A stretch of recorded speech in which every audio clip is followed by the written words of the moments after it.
My name is Gachau. I'm turning 30 years old, end of this year. And Gachau means calf in my language. It's a bit of an ambivalence. We are mixed feelings. We are a generation that thought we could be anything.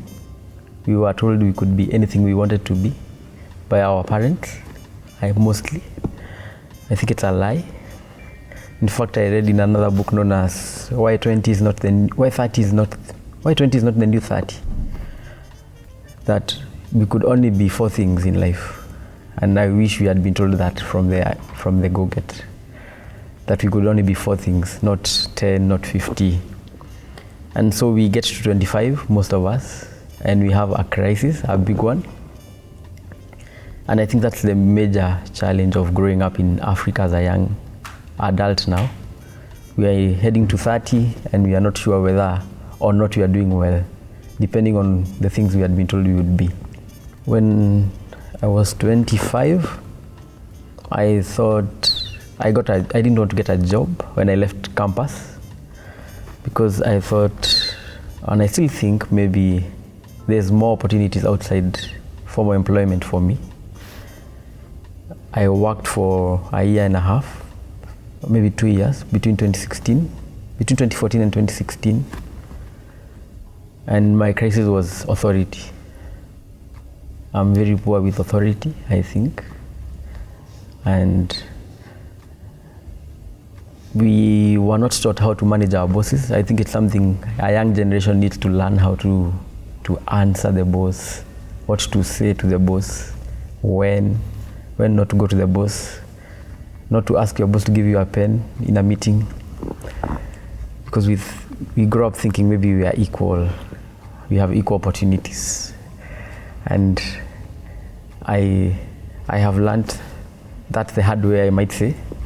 And so my crisis entailed quitting my job, moving to Uganda. I came to Uganda because I thought I would start Uber, because Uber had launched in July of 2016.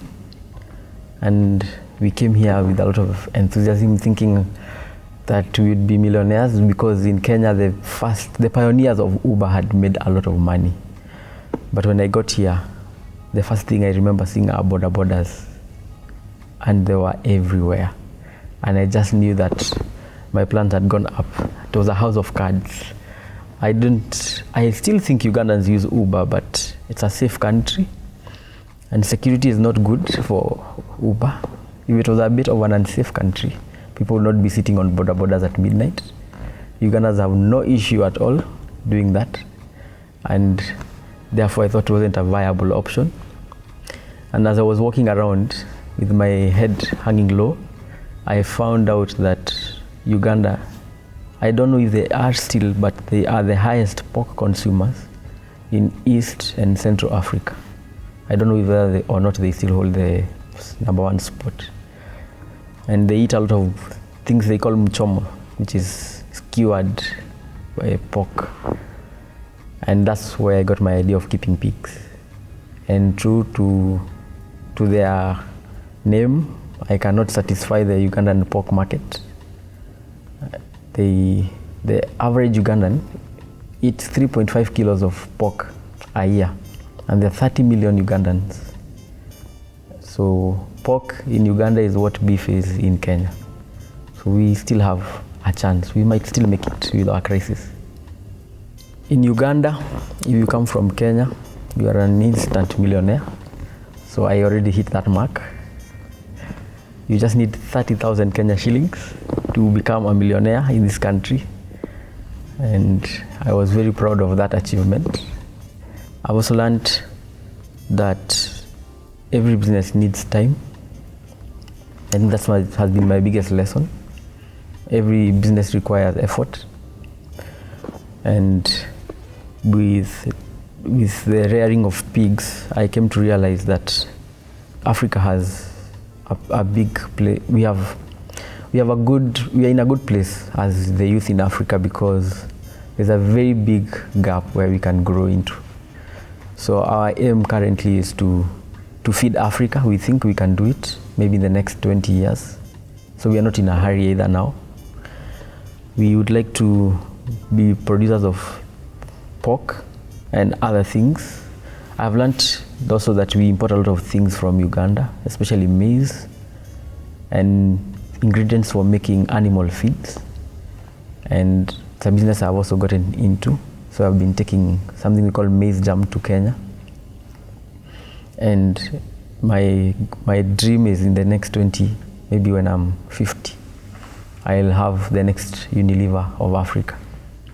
I think for young men in Kenya, let me talk about Kenya, maybe Nairobi in fact, there's a very big question mark on leadership in the house. My father didn't have to do anything to be the leader of the house. He just had to be male. And our parents raised both girls and boys to be equals.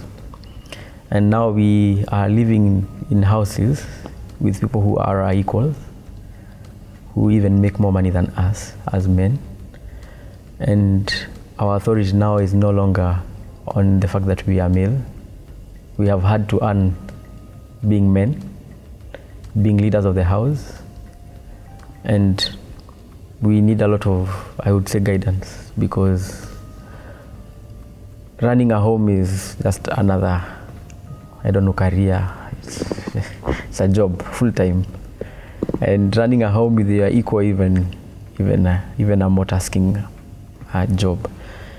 And therefore, I think the hardest lesson I have had to learn is to earn my authority and to be the head of the house and to earn it. Let me put it that way, to earn it.